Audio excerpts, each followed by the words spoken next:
Hello and welcome to Check 1-2, where we talk to survivors, advocates and supporters of testicular cancer awareness here, all recorded at the world famous podcast studio Glasgow. So today's guest is somebody who's joining me whose journey is as tough as it is inspiring. Sean Maxwell is a student nurse. Sean also lived through the kind of lessons that no textbook can really prepare you for. Sean was misdiagnosed. He was left to battle the symptoms that weren't taken seriously, and he had to fight for his own answers, all while studying his nursing degree. And here's the thing. He's still standing, still studying, and still showing up for the people who supported him. He's the kind of guy that proves that compassion isn't taught in a classroom. Sometimes it's forged in the hardest experiences of your life. Today, Sean opens up about what it's like when the healthcare system gets it wrong and what kept him going when things got dark, and how his mates, his family, and his own stubborn spirit pulled him through. It's an honest, it's emotional, and it's exactly the kind of story and conversation we need more of amongst men in this country. So here we are, Sean Maxwell.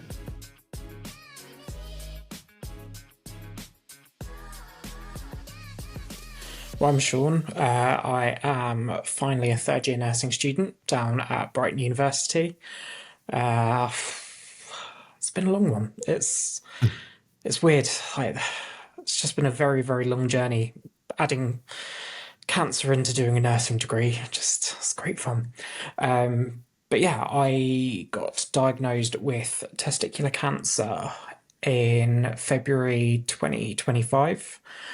So I was on placement at the time when I was getting all my checks and scans and everything, and unfortunately was misdiagnosed and was told it was a cyst. That's another. I don't think this podcast is long enough to go into that. No, we definitely will. Yeah, so I was on placement at the time and got told that I had testicular cancer. Got operated on 2 weeks later. Had to take some time out from uni. Got back. I was rushing around trying to get caught up with everything because I'd missed a month of lectures, and then I was halfway through my summer placement and got told I had a reoccurrence literally the day before my birthday. Got told I was in a reoccurrence and that I was going to have to leave, essentially pause my studies and start chemotherapy. So what would have been my last summer before graduating as a student nurse was spent having chemo, which was great fun. But yeah, and that's kind of the start of the cancer journey. Yeah. And so when, I suppose we just go right to the kind of start of that then. So when how did you approach the GP to be diagnosed with just a cyst initially? Did you have a pain? Was it something that you were aware of? So I was doing a monthly check in the shower and noticed that there was quite a significant change in one of my testicles. It was quite a significant change from the previous month where I didn't feel anything to okay, there's definitely something here. And I went to my GP, and admittedly my GP was fantastic. They were brilliant, and they did everything they needed to do, did all the right referrals, got me seen quickly to have my ultrasounds done. They were phenomenal. They did go down the it's a cyst route because I think they were just doing the let's not panic, let's not start thinking it's the worst case scenario until we've got all the details. And I think that's also because they know me very well, that I've got ADHD, so I will hyper focus on something if it starts to freak me out. So yeah, they were brilliant, and then obviously they referred me to urology. But because I work for my local trust. I didn't want any of my scans being done at the hospital that I work in. Probably a bit of ego, probably just a bit of not really wanting to bump into your colleagues whilst you're having scans. So I was having all of mine done still within the same trust that I work for, but just outside of the city that I live in. All right. And yeah, a couple of ultrasounds later, a couple of blood. Well, no, I hadn't had blood tests at that point. But yeah, got referred to urology, and yeah, unfortunately, that was where things went a little bit wrong, and I was told it wasn't. I mean, bless my mum drove about an hour and a half to come and pick me up in Brighton, then drove me to the hospital outside of the city, and then drove me back because she wanted to be there for me. And yeah, we were told it's not. And I got the classic mum lecture of you need to start changing your diet. You need to start being healthier. This is your warning. This is your get out of free jail card. Yeah. Get out of jail free card. Don't know why I said it the other way around. But yeah, so I got the whole lecture on the way back, which was then kind of funny because for a bit of a celebratory lunch, my mum took me to McDonald's, and I was sat there going, hang on a minute. It's like, you've just given me a whole lecture on eating healthy, yeah, our celebratory meals being in a McDonald's. But yeah, Listen, so as long as you got the apple slices with it, you'd be fine. yeah, I mean, I didn't go for the Happy Meal. I probably should have gone for the Happy Meal, but it was but yeah, so that was kind of how I found a lump. My GP were fantastic. They did all the referrals. I was just let down once the care had been transferred elsewhere. Yeah. But yeah. Which I think, did you say you had two ultrasounds that you had as well? Did you have multiple ultrasounds? I mean, feels like an absolute lifetime ago now. But yeah, I think I had one, then there was the referral, and then there was another one. I think there was that kind of wanting to double check, but it was so long ago and so much has happened in between all of that. It's a long time ago I now. suppose the reason I'm asking, I suppose it's for me, from what I understand about like how like testicular cancer show up on an ultrasound as well. Like if you've had it done more than once and to be let down like that, that's horrible. So what was that like then? So you've went away, you've been told it's just a cyst, you've went to Macca's with your mum, celebrated essentially, you know, not having cancer, but then at what point did somebody go, wait a minute, we've got this wrong? And how did that feel? So yeah, it was hard because I was on placement at the time with community nurses, and I will never be able to thank them enough for the support they gave me during everything. And I was very open and transparent about what was going on because I got caught having a bit of a cry quite a few times because I was getting very panicked about stuff. And yeah, one of my mentors, bless her, she followed me outside to make sure I was all right. I burst out crying, and the two of us were hugging each other outside in the rain, trying to make sure that I was all right. But they were amazing. But yeah, I got told it was a cyst, came back, celebrated with everyone, felt amazing. Like, the weekend came past, I was so happy, messaging all my friends going, yeah, it's not cancer, it's amazing, like it's a cyst, like they're not going to operate on it, this is brilliant. Like, silly me, like panicking, making it out to be the worst case scenario when it was just a cyst. Like, what am I like? And yeah, I actually got a phone call the following Monday from the receptionist of the urology department, asking me to come in for a follow-up appointment. And I was very confused because I was like, you've discharged me from your service. Like, I know how this works. I work for the trust. You don't discharge someone and then book them in for a follow-up. Like, you've essentially said there's nothing you're going to do for me. But yeah, she was trying to get me in for a follow-up. So I just thought, well, it's not urgent. It's a cyst. Maybe they just want to kind of double check, talk to me about potential options for removing the cyst. Don't know, but yeah, booked in a follow-up. Following day, back out with community nurses, got another phone call, and it was from a consultant this time, basically saying like, no, I needed to come in then, wanted me to be in for 12 o'clock, and I was like, it's 10:30. I'm in the arse end of nowhere with community nurses. I don't have a car with me, so I'm going to be reliant on public transport, not going to be possible. So he was like, right, you need to come in the next day. Called my mum up, said to mum, bit freaked out now. My mum, bless her, once again drove an hour and a half to come pick me up, drove me to the appointment.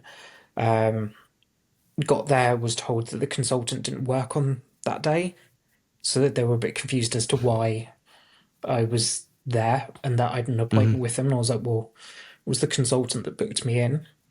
I mean, downside of working in healthcare, I could just see these red flags coming up. It was like, consultants called me to book me in for an appointment. Was then told the consultants come in on his day off to come and see me. And I was like, well, that wouldn't happen. I was then collected from the waiting room by the consultant, which was like, okay, that's 3. Yeah. And then as we were walking into the room, there was someone else sat in the room. Right. And I was like, there we go. Four warning signs. So, like, when they told me that they had messed up, and essentially what had happened was the registrar that saw me the week before didn't actually look at all of my scans. And so had diagnosed me from the summary of the scans, not the actual scans themselves. Right. Then it's obviously been investigated because it's quite a significant event, seeing as how quickly mine spread. Because I had my operation on the 1st of March, 19th of June, I was in a reoccurrence. So mine came back very, very quickly. And yeah, so the reason why they found out they had made an error was that the sonographer had actually contacted the department for an MDT meeting, and happened to mention my case. And they said that I'd been discharged. And then they kind of argued of did you not look at the scans? And then it was realised that the scans hadn't actually been looked at and that I was wrongfully discharged from the service. But yeah, like I said, like, I had the 4 warning signs that I already knew that there was a mess up before they'd even told me that they had misdiagnosed my cancer. So yeah, I think it was more of I think particularly for me, especially with my ADHD, I do get quite overwhelmed by stuff very, very quickly. And I think it was just more that, like, I think it wasn't necessarily being told that I had cancer. It was the fact that I was then going to have to repeat all of these conversations that I've had with people telling them it's not cancer. Yeah. Yeah. And that was the bit for me that I was just like, it was hard enough telling people the first time. And then I got to have that high of telling everyone it's fine, it's a cyst, to now I'm going to have to tell everyone again that it was actually cancer all along. So yeah, that was very hard. That was really, really hard. That really, really hit me. I lost a lot of trust in doctors very quickly at that point. And from what I know about ADHD as well, like that difficulty on that you must have felt when they have told you it's all right, and then you've probably just put down to you being hypervigilant and going, well, oh no, I've checked, and you said it in this conversation, like you said, oh well, silly me, and maybe friends maybe done the same thing, like just to kind of mirror your language as such, but still, like, you know, that must be difficult in itself to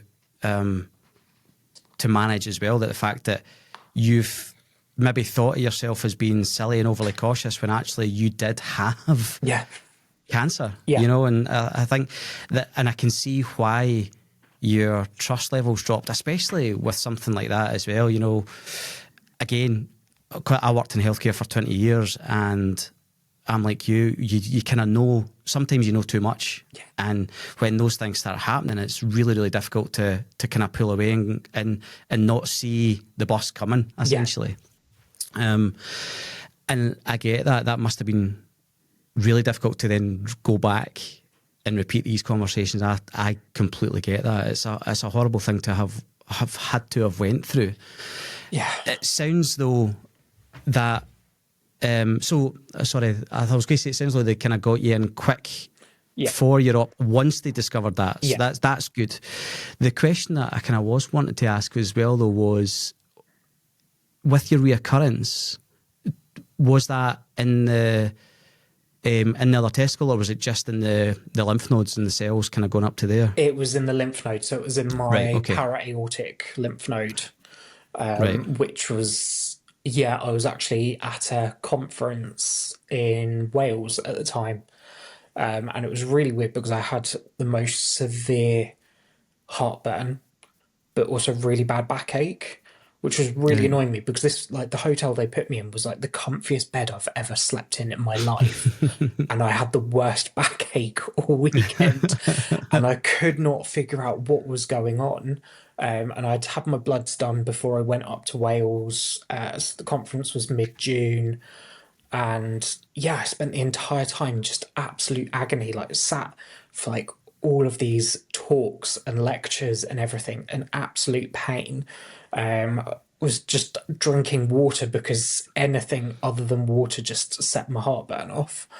Right. And I got back to Brighton, went for my follow-up appointment, which was a bit of an emotional rollercoaster day because I just signed a contract for a new flat in Brighton on that same morning, and then went in and found out it was in my lower back, which explained why I was having the back pain. Still don't know why I had the heartburn, but hey ho, it's what it is. It'll just be a mystery. We'll never work out that one. We'll just leave it in the past. But so mine, luckily mine didn't spread to the other testicle. But mine went straight to my para-aortic lymph node. But because we caught it early and started chemo very quickly, I think it's in 2 weeks' time, I'm 11 months in remission. So Right. yeah. So Right. as much as it was an absolute pain, my oncologist has been amazing. She was straight on it, got there, knew what was going on. Even said to me, she was like, "Didn't want to tell you this the day before your birthday, and I was like, it's fine. I'd much rather you told me than delay it for afterwards." She's been phenomenal. I can't thank my oncologist enough for everything she's done for me. And obviously, like when we have I have these conversations with people like yourself, and like me, obviously, who's had it. How did that feel as someone who is young? Are you single? You in a relationship? Single. Or so as a young man, single at university, and going through that. What was that like for you in terms of like what were your thoughts in and around that type of area of your life as well? Because it is a big thing, when we talk about body image and sexual activity with guys. It doesn't matter like their orientation. That's still a massive deal. Yeah. No matter what age. What was that like for you, if you don't mind me asking? It definitely hit hard. I've never been 100% happy with my body as it is. I've always had hang-ups like most gay men have growing up. We all develop major hang-ups around our bodies. When you get social media telling you you've got to look a particular way and be a type of guy. And so, it definitely hit me hard. And for ages, I would look at my op scar and I hated it. It was Right. ages and ages and ages until I finally felt comfortable for someone to see that scar. It was hard. It was really hard. And even like going through the chemo side of it and losing my hair, losing my beard, like I didn't recognize myself. I was puffy and hairless, and neat. I mean, I've always been pale. It's the Scottish genetics in me, but Yep, mate. always, always been pale. But I was like somehow looked paler. Like Yeah. I was like skin You tone almost of feel eight. translucent. Yeah, skin tone of Yeah. A4 paper. Just like it's. But yeah, so it definitely hit my self-esteem, my body image really, really hard, and it was a Mm. long time until I felt comfortable to be with someone. Mhm. And for someone to see me with the scar. And yeah, it's the uni side of it. I mean, I had three incredible friends who got me through so much. They did notes for me, they checked in on me. One of them even, we had to drop something off at uni, and this was like whilst I was going through early days of chemo. I'd just lost my beard, my hair, everything. And bless her, she drove me back to mine, waited for me to pick up some bits, and then drove me all the way to my parents just so I could go home and just be around people. Like, those girls were phenomenal, and I adore them so much. And I don't think they'll ever really know how much they got me through a lot of it. But I think probably the hardest bit I struggled with is, and as you know, like from working in healthcare, as a student, my degree is full time. NHS is typically shift work, so I had to go bank, but bank staff don't get sick leave. Yeah. So Yeah. I would get statutory sick pay. And that was the hardest part, was especially going through the chemo side of it and just signing a new contract for a flat, moving in with a friend that if we terminated the contract, that's my friend homeless. Mhm. And then it was that stress of, well, am I actually going to be able to afford this? Or am I going to have to borrow money? Because at £108 a week for statutory sick pay and your rent is 750, Mhm. not including the bills, that was the hardest bit for me. And Yeah. it was realizing that despite having worked for the NHS for 4 years by that point, there was not a lot of support. And essentially, I was told if I wanted to go on universal credit, I would have to give up my degree. Really? Yeah. Wow.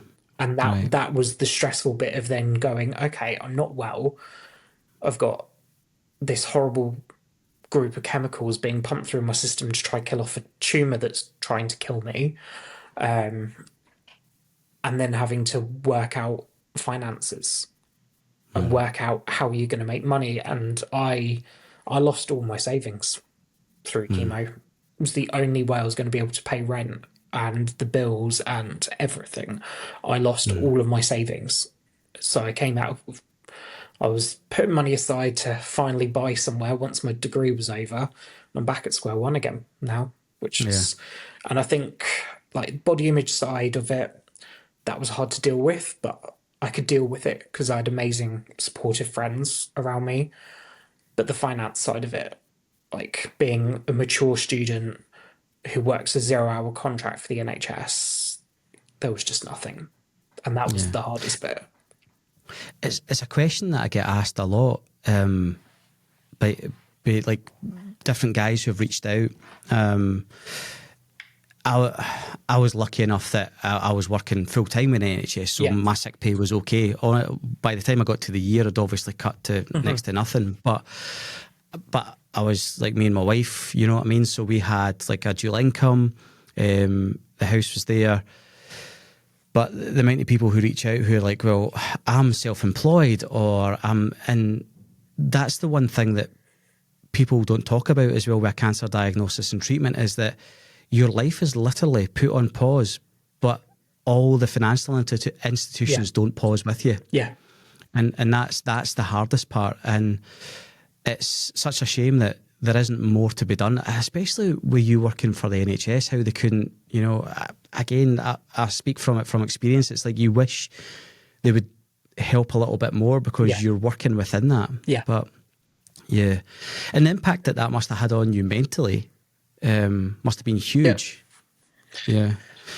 And having that support network, how important was that to you and your mental health? I mean, my parents were amazing. My parents were phenomenal with the help, and even my sisters were just brilliant. Like, my mum was there for all but two. So I had 21 appointments for chemo. Mum was there for 19 of my appointments. My sisters were there for one appointment because my mum couldn't be there for that one. And then there was one that I was only supposed to be there for a couple of hours and they got me in early, and then my mum got stuck in traffic. So she struggled to get over. But my parents were phenomenal through it. Like, genuinely don't think I would have got through chemo without them. Like, they were just brilliant. And my mates, my uni girls, they were mid-placement at the time. So I was like, you're in your final placement. This is like your management. Oh, no, they were in their summer placement for their second year. So it's like, you guys have got a lot going on as it is. Like, I can't expect you guys. But one of them, Arietti, bless her, she did me a little chemo pack. So it was like a scented candle, which obviously I couldn't take to the ward because that would just be a bit weird. It's like, what's this guy doing? Yeah, sat there in the chemo unit with a vanilla scented candle going on next to me. But she got me like colouring book, pencils, crayons, snacks, all sorts, just to kind of keep me going through chemo. Little pamper bits for afterwards. And even one of my mum's colleagues, she did me, just in case I got admitted overnight, she did me a hospital stay bag. And it had a packet of Werther's Originals polos. She put £15 in change into a little purse in case I needed to go to a vending machine. Hand cream, sanitizer, notebook, Sudoku book, quiz book, colouring book, all sorts into it. And it was those little things that just really meant a great deal to me. But yeah, that support network, it's going to get me a little bit emotional. That support network, I wouldn't have got through chemo if it wasn't for them. Yeah. I think the thing that happens as well, like when you get that diagnosis and you go to your parents, you turn into a 5-year-old child again, and you're just looking at like just mother me, parent me. You know what I mean? Like it's a weird thing when you get hit with a diagnosis like that. You know. So I was much like yourself. Like the friend group that I have, like. And I've just done a podcast there with Todd, who actually interviewed me. So it was quite nice. But I talked about that as well, and I'm so lucky to have like a group of guys that like are like brothers, and I wouldn't have got through chemo without them. I really wouldn't have. I think that's, you know, it's an amazing thing to have that support network, especially your close friends. Yeah, I have to say, I think probably the hardest bit was, and I don't know like if you had the same thing, but I've spoken to like other people that have realised this, is that it's moments like this that you do really realise who is there for you and who is very quick to disappear. And I tried to kind of view it as like, I would like to think I would always be there for someone going through whatever diagnosis, whether it was cancer, whether it was MS, cystic fibrosis, whatever. I would like to think I would be there for people. But that's also remembering that I think medically, because of my profession, I'm stronger with that sort of stuff. I'm stronger with helping people when it comes to medical illnesses. But yeah, it was very hard because I did notice quite a lot of people disappeared on me. And that that was another one that hit me really, really hard, was the people that I cared a lot for and had helped and had done all sorts for just disappeared on me. But it made me grateful for the ones that were there, that Yeah. stayed and helped me. But I think that was probably the hardest thing out of everything, was suddenly realizing that people just disappeared.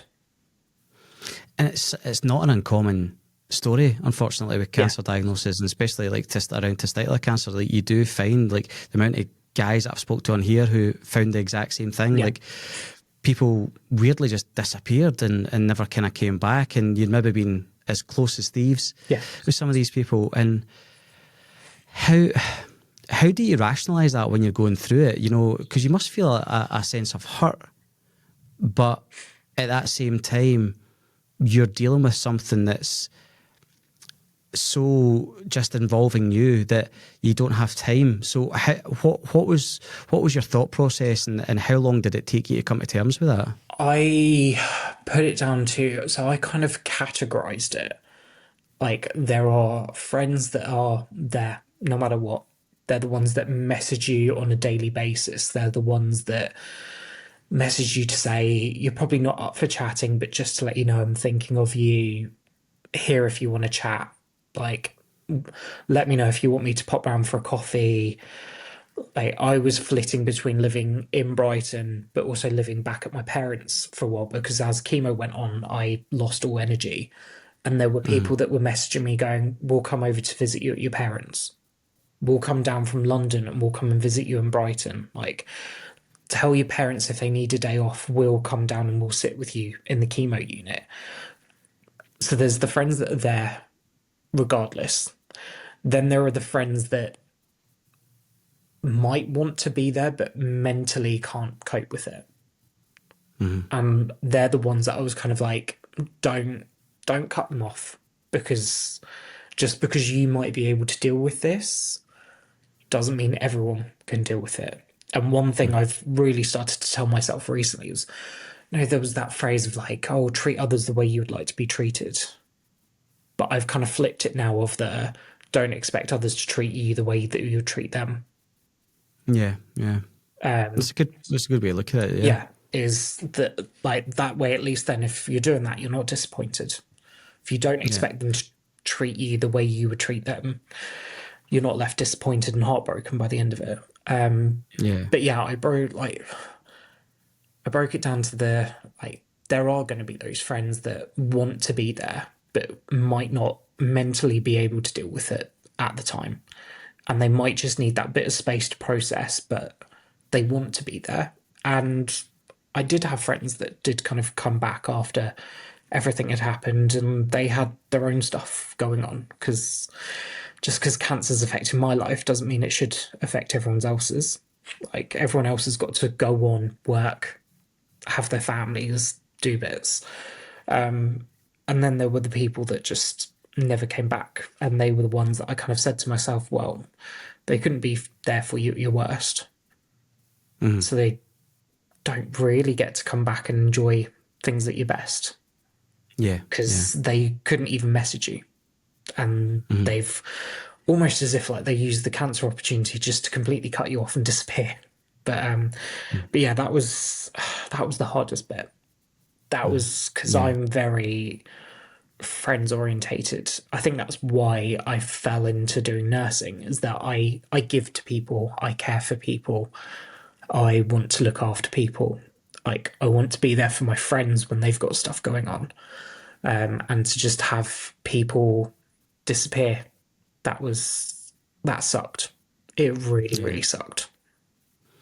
And I think that's what it feels like, though. It's that kind of like you spend your time like genuinely being selfless, and then you realise that when you just need a little bit, even just a text or a phone call, and it's not forthcoming, it's heartbreaking. I think that you said that word, the heartbreak of it, and there is that, you kind of go, I'm really heartbroken and disappointed that happened. For like, and it's almost a selfish thought, because you're like, that happened to me, but it's genuinely what's happening to you, and you understand that life goes on for everybody and things are happening and you don't know what's going on in anybody else's life, but you would always like to think that even just I hope you're okay. Yeah. You know, I think that's the big thing. And it sounds like such a roller coaster for you in terms of those initial diagnoses, the misdiagnosis as well, going all the way through to that reoccurrence, you know. So again, it's talking about that aspect of, you know, you found something, so you're panicking. You're told it's nothing, so you're happy. You're brought back in. You're told that it's something. Then they get rid of it. They're told, oh, you're okay, and then you've got that reoccurrence. What impact, if any, did that have on your ability to just do your studies, be and focus on your career at that point? You know, because a nursing degree is not an easy thing to do, because obviously you've got the written work that you have to produce while being on placement, which is massive amount of your time. You're essentially getting paid. You're getting nothing to work 12-hour shifts. Yeah. So how difficult was that for you to add all that in? Because you said that at the start, that to throw all that into a nursing degree was, but it's just if you could expand on that. Yeah, so I mean, again, I was very, very fortunate. One of my lecturers has been phenomenal. Like, she has been one of the biggest areas of support that I could ever have asked for. And yeah, she, again, was one of those, like, she would email me almost on a weekly basis just to see how I was doing. Yeah, she was just phenomenal. If it wasn't for her, I probably would have dropped out from the nursing degree, because there was at one point where I just went, why am I doing this to myself when all of this is going on? And like you said, like, the nursing degree is massive. By the time I qualify, I've done 2,300 hours free of charge to become a nurse. It's a massive sacrifice. I have missed out on so much stuff. And there was that kind of moment of me doing I've had to miss out on all of these opportunities to do a nursing degree. And now I've got cancer. And now I've got all the time in the world to sit and reflect on my life choices and everything. And yeah, there was at one point where I did consider, but I think at that point I just kind of said, you know what, I need to focus on me now. You can't pour from an empty cup. I can't look after other people if I'm broken and not well myself. So I had to prioritize my health, my mental well-being, my physical well-being. And I had to say to myself, we're pausing the studies. And as much as my mum kind of wanted me to continue, she wanted me to push through, I had to say, no, I need to give myself this time, because I don't know. Yeah, I'm all right in the first 2 weeks of chemo. Still got 7 more weeks to go. I don't know how I'm going to feel in 2 weeks' time. And I don't want to make the promise of, I'm going to get all my assignments done and do this and do that and get all of this submitted, and then get to the 5th week and I'm so tired and wiped out that I can't even log into my laptop, let alone. So yeah, I chose me first, which is a very weird sensation, because I do not ever put me first in things. I will always have put everyone else first. So it was very weird, actually picking me for once. But I think good for you, though. Yeah, I think most of us who work in healthcare are guilty of that. We're so used to putting everyone else's needs first that we're like, no, now's the time I need to look after me. I need to do what I need to do to get myself better. And so I chose to pause my studies. And then I went back the following February to kind of pick everything up from where I'd left off, catch up with the assignments that I'd missed out on. It was just a bit of a wild ride, all of the misdiagnosis, re-diagnosis, reoccurrence, thinking I'm better, having my first ever operation, because I've never been under anaesthetic before. I've had local, but I've never had, which is a very weird sensation. It's very weird. Like, one minute I'm in a very sterile looking room, next minute I'm in my hospital bed. I was like, hang on a minute. What the hell has just happened? Like, Yeah. don't I don't remember falling asleep here. Yeah. But yeah, yeah, it was manic. It was just a Yeah. really bizarre time. And it just, I don't know if it was like for you when you went through everything, like, there kind of seems to be that point where just time seems to stand still, and like it's just cancer as your focus and everything else is kind of moving on in the background. Days and weeks are Yeah. going past and you're still kind of sat there going, oh, okay. Like a month's gone past now. Like, what the hell? Where did that month go? But yeah, Definitely. Yeah. Yeah. I think the funny thing for me when I woke up and after my operation, I had this realization. I thought, do you know what? I've had a group of people over my unconscious, lifeless, naked body for a couple of hours, and I'm like that, and I have no idea what's happened. They could have been playing, what do you call it, golf with my other ball, and yeah. I would never know about it. Well, I had a very weird experience in my summer placement where I got told I had my reoccurrence.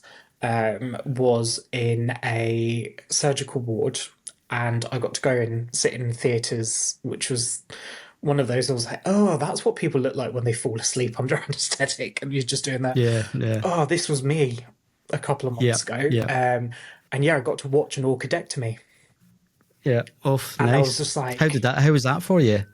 weirdly didn't phase me as much as I thought it would. Oh, did it not? No, I Right. think it was more medical curiosity kicked in more than anything Yeah, else. But yeah, it was just funny, like having, because I was in a room full of male nurses and doctors, and they're all doing that. Oh, this is really, really hard to watch. And there's me, like, fully preparing to, like, have to tap out and walk out the room. yeah. And I was just kind of like, the one op that really I had every excuse not to sit and watch was probably the one that made me feel the least amount of squeamishness. Like, I was like, That's so this funny. is really, just sometimes my brain makes no sense. I remember just before I kind of left NHS, I'd done a stint in intensive care. Yeah.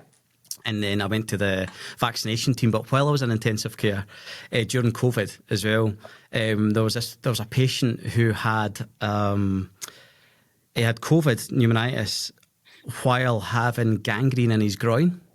So he was basically sedated the whole time, but they had to open up his nutsack, Yeah. his scrotum, and his testicle was just like hanging out because they were having to clean the scrotum. But nobody had warned me that this was the case. And I remember walking up and we were doing like a roll to change his bed position, and I just seen his bollock hanging out of the scrotum, and I was like, guys, you're going to have to take over for me. And I just went, No. I fainted 3 times in ITU, and I never in my entire career once before. Yeah, it was. no. Yeah, I didn't expect, because I'd seen other bits and pieces, Yeah. and I think just because I had the hazmat suit thing on, Yeah. everything was against me. Yeah, and I mean, seeing you're also going to somebody's bollock hanging out. You're going to overheat Yes. in that situation, because I started working for the NHS in peak COVID, Yeah. and it was the visors, the gowns, the everything. You, I mean, I don't think I ever drank so much water in my life than being out, Yeah. because you were just constantly. So I think give yourself a bit of credit there. You were probably dehydrated, and that's why. That's what it is. Yeah, I'm not yeah. squeamish. It's just No, dehydration. you're dehydrated. You're dehydrated. If anyone asks, you were dehydrated. I'll use that, Sean. I will. But I suppose now that you're far removed from it in terms of how you feel about it, and how you feel that it's a long time, but you're still relatively like kind of like in it as such as well, Yeah. because there's so much that that you might experience and could experience in terms of like, have you got any side effects since your chemo or operation? So I came out of chemo and I had really bad peripheral neuropathy in my hands. Like, I just constantly numbness, pins and needles, which is difficult because like my hobby is I love to sew. And Right. that was a really heartbreaking bit for me, because it was just like the one thing I just want to get back to doing. because it was all I did when I was recovering post-op, was just, I was like, yep, get my sewing machine set up, do loads of bits, and it kept me distracted. It gave me something to focus on. So yeah, I had really, really bad peripheral neuropathy post chemo. It was really, Right. really hard, and I actually ended up, even though I've always been very skeptical of certain holistic treatments, I had acupuncture. Oh my God, it was the best thing I'd ever done. Oh, really? Like, Right. seriously, it was one of the best things I'd ever done. And I felt such a change in my hands over a 6 week course of acupuncture. Like, I've recommended it when I've looked after patients at work who are going through chemotherapy and are struggling with their hands. I'm like, as soon as you're done, contact this person. They do this, this, this, and this. Sort this form out, get yourself some acupuncture, give it a try. Because what's the worst case scenario? It's not going to work for you. Yeah. It's Yeah. not like But at least you've tried. at least you've tried. It's not like you're Yeah. taking a ton of medications that are going to be adding so many extra side effects to it that could do longer term damage. It's a holistic approach. It's non medicated. Give it a try. If it doesn't work, then at least you've tried something to help. Yeah. But yeah, my ongoing side effect that I've had is my testosterone levels fluctuate. So that's been very, very hard. Particularly this year, I had quite a significant drop in my testosterone levels, whilst dealing with a bit of anxiety and depression post chemo. I Yeah. ended up on sertraline because there was a lot of bits that I didn't quite realize that were linked to my cancer diagnosis and things that happened during it. But now that I've kind of stepped back, I've realized that actually there was cancer did a lot more to me than just take my testicle. So yeah, I was dealing with a lot of mental health stuff, but then in the background having my testosterone levels drop. And that's been an ongoing issue.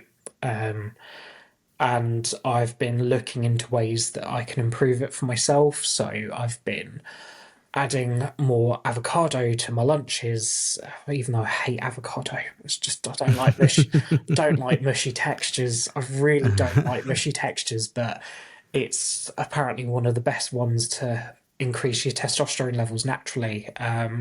Started going to the gym, doing weights. But yeah, that's been my main issue, particularly this year coming out of chemo. Is yeah, my mood is all over the place when my testosterone levels drop, and I'm trying to notice trends on when it's dropping without having to rely on having a blood test done, Yeah. because Yeah.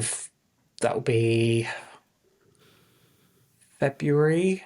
That'll be me 1 year. No, January. It'll be 1 year in remission.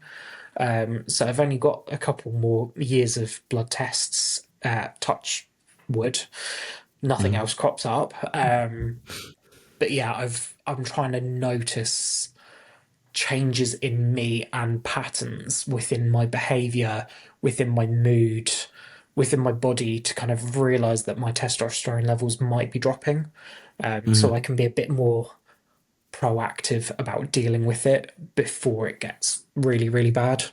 But Yeah. yeah, but I think those were really like, I didn't get the nausea during chemo, which thank goodness, because that was a rough ride as it was without adding nausea to it. But yeah, I think my main one has just been dealing with like all of the mental health and hormonal sides afterwards. Yeah. It's been a challenge. It has been a real challenge, and it's trying to like explain to people this is something that I'm gonna have for the rest of my life, essentially. And yeah, I think the problem is I've noticed like a lot of people do that. Oh well, you're in remission now, so it's fine. Yeah. You've had the chemo, you're fine now, and it's like no, cancer's not just a oh, you're cured, you're done kind of scenario. There's so much more to it. Like no matter what type you've had, people have got get PTSD from it. People have Yeah. hormone fluctuations from it. Like people have really bad body dysmorphia because of the scars that they're left with. Like it's not just a case of you had your op, had your chemo, you're done, you're cured, you're in remission, it's all good now. Like think positive thoughts and yeah, that's yeah, It's difficult, and it's something I went exactly through, and it's still kind of am in a lot of ways. It's you do feel that, yeah, it's like, see, because you look okay, you're okay, and I think, see, because it's because obviously in terms of like just the way it is, it's a male cancer. yeah, If you're talking about it, and there is still this stigma, even in and around just being male, that, oh no, you're fine then, that's yeah, it, you've been through it. They don't. And I talk about this now when I talk at schools and things like that. I always say, it's not just about the cancer of the testicle, because you've got, having the body image issues, especially if you're young and you're just, maybe even if you're, say if you're 16 years old and you get it and you're just starting to be sexually active, yeah, do I get a prosthetic? Do I not? yeah, I don't know why I had to do that hand gesture, but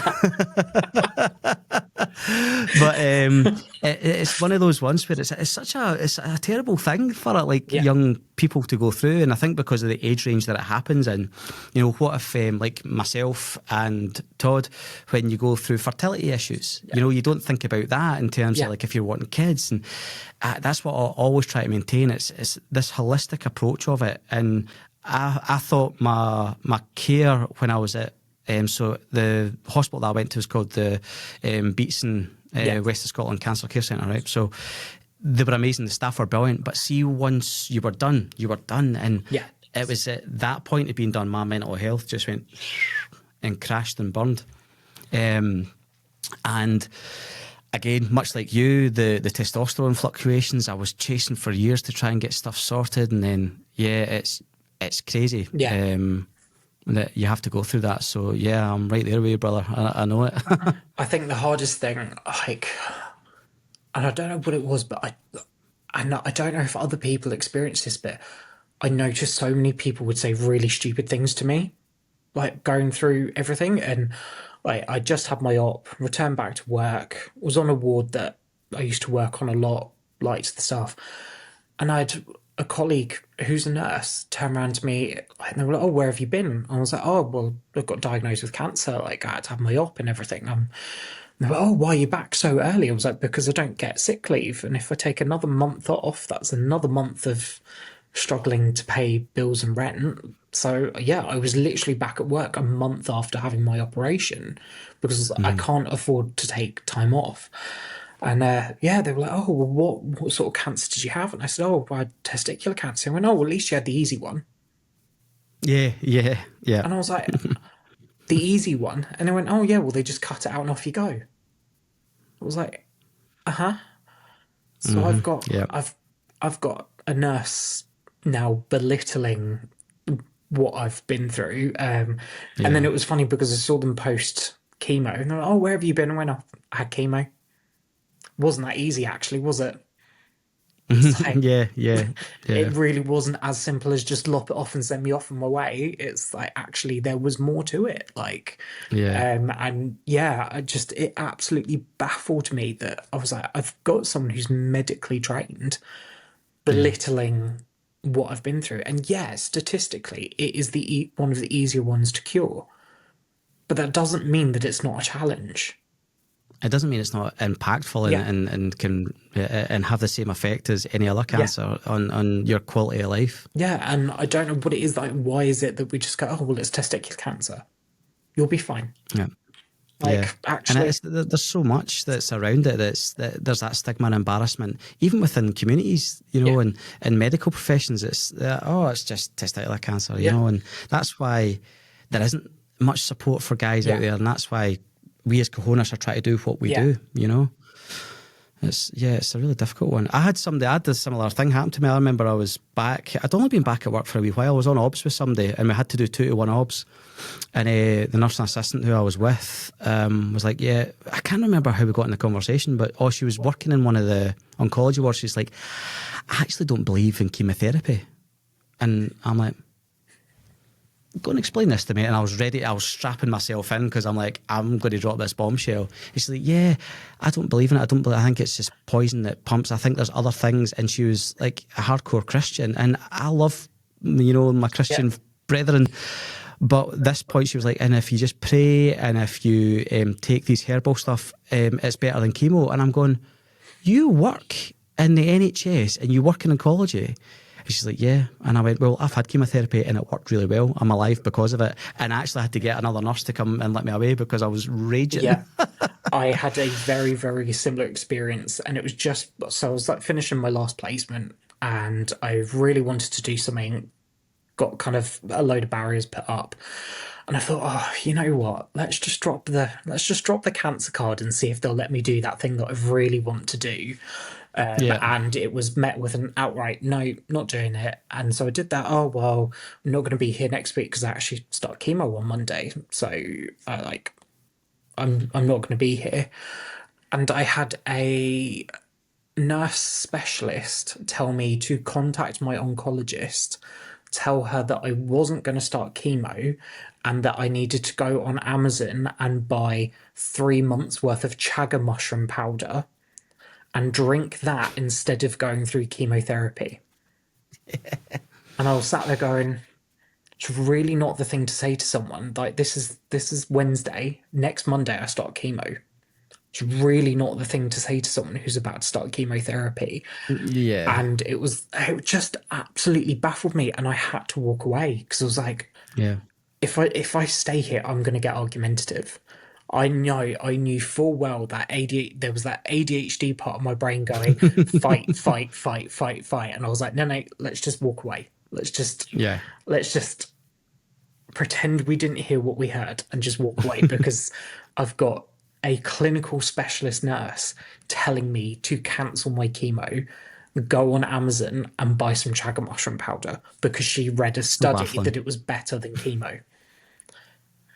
Christ. It's just, what do you do? What do you do? yeah. It's like you can't write. You couldn't imagine it. You could not imagine these scenarios. You wouldn't be safe. Like, and when I tell people that story, and you must be the same, people are like, "What? Yeah, they work for the NHS and they're telling you that." It's so bizarre. Yeah. It's so bizarre. Yeah. Yeah. We'll never change it, mate. We'll never change it. No, we really won't. Obviously, like with you being in and amongst it, and there's so much that future Sean will be able to tell you now, but the Sean that I'm speaking to today, what, if anything, would you like to have somebody to have said to you, or would you like to say to somebody who might be facing, similar trials, like they might be, doing a uni course and having these decisions that you had to make about staying or not, about their cancer, about misdiagnosis? Is there anything that you would want to say to somebody that you wish had been said to you? Put yourself first. Like 100% put yourself first. Do not listen to the people that are trying to get you to do how they want it to be done. Because at the end of the day, it's your health. You need to have full autonomy over your health. So you put yourself first. Do what you need to do. If you need to take a 2 hour long bath just to make yourself feel better, you take a 2 hour long bath. If you fancy that pizza that normally gives you the worst stomach cramps in the world, but that's what you're craving, you have that pizza. Like, you never know what the outcome's going to be. You never, cancer's one of those ones, it can change within seconds. It can change within an instant. Like, 1 week you could be absolutely fine, the next minute could be a completely different story and you could be going down a completely different path. So put yourself first, do what you need to do, and don't feel bad for putting yourself first. Yeah. Like, you've got enough going on without making yourself feel guilty for sleeping in, or not texting someone back because you're absolutely wiped out, or because you forgot to move money into your account and now your phone bill's a day late. Like, put yourself first. I would also say get in contact with cancer charities straight away, because Macmillan were phenomenal with me. They were incredible. The moment I mentioned I was worried about finance, they put me in with their finance advisor. The moment I said that I had really bad peripheral neuropathy, they put me straight in with the acupuncturist. Yeah, contact your cancer charities, because they know what they're doing. They know how to get you the help. They know who to talk to. And I would just get straight onto make them your priority of people to contact, because, yeah, I would not have been able to achieve half the stuff I did if it wasn't for the cancer charities, because they helped me so much through some really, really rough patches. So yeah, I think that's what I would have liked someone to have told me, is don't feel guilty for putting yourself first, because it's your life, it's your diagnosis, it's your health. Like, no one else is going to put you first at this moment, so you need to put yourself first. Yeah. No, that's brilliantly put and eloquently put, Sean. So thank you so much. And, That's all right. and thanks for taking the time to come and check 1 2 That's all right. and tell us your story. Honestly, I'm really grateful of that. I really, really am.